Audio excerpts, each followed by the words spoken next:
Shalom bien-aimés dans le Seigneur, c'est avec une grande joie que nous nous retrouvons au pied du Grand Roi pour notre méditation quotidienne. Nous sommes le mardi 30 juillet 2024 et nous vous saluons au nom de notre Seigneur et Sauveur Jésus-Christ. Pour notre méditation de ce jour, nous allons lire un texte dans la lettre aux Hébreux, chapitre 12, verset 1. Nous lisons dans la version Louis II ce qui suit.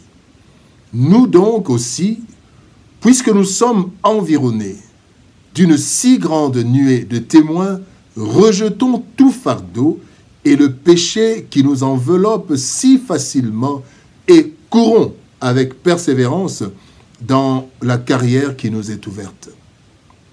Témoins encourageants. Témoins encourageants, tel est le thème de notre méditation de ce mardi 30 juillet 2024. Bien-aimés dans le Seigneur, les efforts personnels ont souvent besoin de soutien extérieur. L'être humain a besoin d'encouragement pour exécuter ses tâches. Cet encouragement peut être matériel ou moral afin de pousser l'homme à tenir bon dans ses activités. David a été encouragé dans son combat par le désir de défendre le nom de l'Éternel, mais aussi par les promesses qu'il avait entendues. Tenez, dans 1 Samuel chapitre 17, verset 26, la Bible dit « David dit aux hommes qui se trouvaient près de lui, « Que fera-t-on à celui qui tuera ce Philistin et qui ôtera l'opprobre de dessus Israël? Qui est donc ce Philistin? C'est un circoncis pour insulter l'armée du Dieu vivant. » Donc, il veut défendre le nom de l'Éternel, le Dieu vivant, mais aussi il a entendu que celui qui battra Goliath recevra de l'argent et il deviendra le gendre du roi. Et ça l'a motivé, ça l'a encouragé. Le texte de ce jour nous parle de l'encouragement que nous avons dans notre marche chrétienne et de ce que nous devons faire pour aller jusqu'au bout de notre course. En effet, bien-aimés, les chrétiens qui nous entourent constitue un encouragement sérieux dans notre marche sur cette terre parsemée d'embûches, mais que nous devons parcourir sans nous relâcher. Et il y a ces critères, il y a ces témoins, nous allons voir tout à l'heure, il y a ces témoins qui nous environnent. Voici quelques leçons, bien-aimés, à tirer. Première leçon, parlons d'un encouragement indispensable. Encouragement indispensable. Dans 1 Pierre chapitre 5, verset 9, la Bible dit « Résistez-lui avec une foi ferme, sachant que les mêmes souffrances sont imposées à vos frères dans le monde. » Souffrir ou s'efforcer seul nous décourage. Cependant, lorsque nous savons que nous ne sommes pas seuls à affronter les réalités de la vie, nous ne sommes pas seuls à souffrir ces choses, bien aimés, cela, premièrement, nous encourage. Voyons que nous ne sommes pas seuls à endurer ces choses. Il y en a aussi d'autres. Deuxième chose, cela fait apparaître une lueur d'espoir en voyant que d'autres ont pu tenir. Mais aussi cela fait que cela nous permet de nous inspirer de leurs expériences pour avoir des solutions à nos problèmes. Bien-aimés dans le Seigneur, voilà l'un des éléments encourageants dans le témoignage. Et le texte du jour nous parle d'une grande nuée de témoins. Ces témoins, qui sont-ils? Il y a les personnes dont la Bible nous parle et qui ont connu des temps difficiles, Daniel, Joseph, Paul, etc. Mais il y a aussi les personnes dont les témoignages nous sont rapportés et qui ont vécu ou vivent encore des situations similaires aux nôtres. Et alors, la troisième catégorie, ce sont les personnes avec lesquelles nous vivons et qui sont en train de subir les mêmes souffrances, mais qui résistent.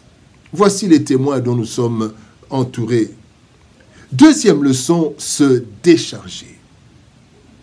1 Pierre chapitre 5, verset 7, la Bible dit « Déchargez-vous sur lui de tous vos soucis, car lui-même prend soin de vous. » Bien-aimés dans le Seigneur, dans notre marche, parfois, sans être conscients, nous sommes nous-mêmes à la base de nos problèmes. Nous nous encombrons nous nous embrouillons, nous nous compliquons la vie. Comment? D'abord par des choses et des charges non essentielles. À ce sujet, voici 2 versets qui nous interpellent. 2 Timothée chapitre 2 verset 4 nous dit « Il n'est pas de soldat qui s'embarrasse des affaires de la vie s'il veut plaire à celui qui l'a enrôlé. » On ne va pas s'embarrasser des choses de la vie. Un militaire qui veut d'abord avoir un miroir, il veut se faire beau, alors qu'en fait l'essentiel c'est d'aller à la guerre. Et deuxième texte, 1 Pierre chapitre 4 verset 7, « La fin de toute chose est proche, soyez donc sages et sobres pour vaquer à la prière. » Bien-aimés en Seigneur, il y a d'abord donc les charges, les fardeaux, ces charges inutiles parfois et ces soucis qui ne nous arrangent pas, qui n'arrangent rien dans nos vies, mais aussi il y a le péché dû au désir de la chair. Quand nous lisons Galates chapitre 5 verset 19 à 21, la Bible dit « Tout le monde voit bien ce qui procède de l'homme livré à lui-même, donc la chair. Voici les fruits de la chair. L'immoralité, les pratiques dégradantes et la débauche, l'adoration des idoles, la magie, les haines, les querelles, la jalousie, les accès de colère, les rivalités, les dissensions, les divisions, l'envie, l'ivrognerie, les orgies et autres choses de ce genre. Je ne puis que répéter ce que j'ai déjà déclaré à ce sujet. Ceux qui commettent de telles actions n'auront aucune part à l'héritage du royaume des cieux. Donc, les fardeaux et les péchés peuvent nous empêcher d'aller de l'avant. Et alors, troisième leçon, persévérer dans la course.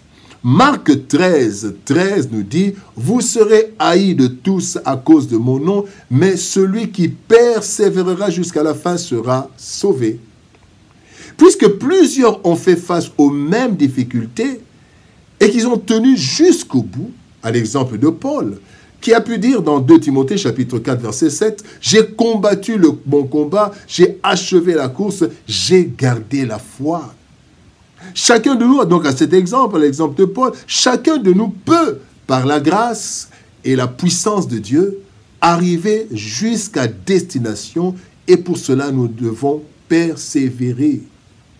À l'exemple de Daniel, Job, Abraham, David et tant d'autres dans la Bible et dans la vie actuelle, témoins qui nous environnent, nous pouvons aussi tenir, car ils ont tous été, ils sont des hommes de la même nature que nous dit Jacques chapitre 5 verset 17. Mais aussi, ils ont été soutenus par le même Dieu qui ne connaît ni changement ni ombre de variation, selon Jacques chapitre 1 verset 17. Et Christ a persévéré jusqu'à la mort de la croix, et il a été élevé, assis à la droite du Père. Témoin encourageant. Bien-aimés dans le Seigneur, plusieurs réalités nous découragent tout au long de notre marche vers la cité céleste. En effet, vivre en Dieu et pour Dieu est le plus important dans notre vie chrétienne. Cependant, ce n'est pas facile. Ce qui peut nous encourager, ce sont des témoignages de ceux qui, comme nous, ont connu des difficultés de tous ordres, mais qui ont persévéré et qui ont terminé leur course. Cet encouragement doit nous pousser à nous débarrasser de tout ce qui nous empêche d'avancer avec persévérance et surtout qui nous empêche d'aller de l'avant. Nous devons donc nous débarrasser de cela et aller jusqu'au bout. Prions. Éternel Père de gloire, Dieu Tout-Puissant, merci.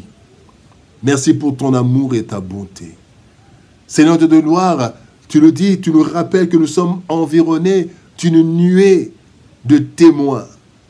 Seigneur Dieu de gloire, ce que nous voyons dans la Bible, ce dont nous entendons parler, nous voyons dans les livres, ce que nous voyons autour de nous, qui vivent les mêmes choses et qui tiennent. Seigneur, si eux, ils ont tenu, eux, des hommes et des femmes de la même nature que nous, nous aussi, nous pouvons tenir. Seigneur, merci pour cet encouragement.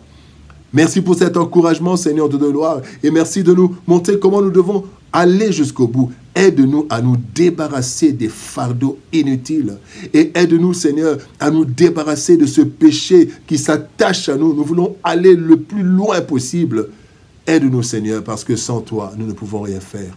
Seigneur, que ta grâce soit sur nous, que ta puissance, Seigneur de gloire, nous anime et que nous allions jusqu'au bout de notre course pour entrer dans la cité céleste. Au nom de Jésus-Christ, nous avons ainsi prié, Père. Amen. Bien-aimés dans le Seigneur, que Dieu nous bénisse. Shalom, au revoir, et par la grâce de Dieu, nous nous retrouvons demain pour une nouvelle méditation au pied du Grand Roi. Shalom, au revoir, et par la grâce de Dieu, à demain.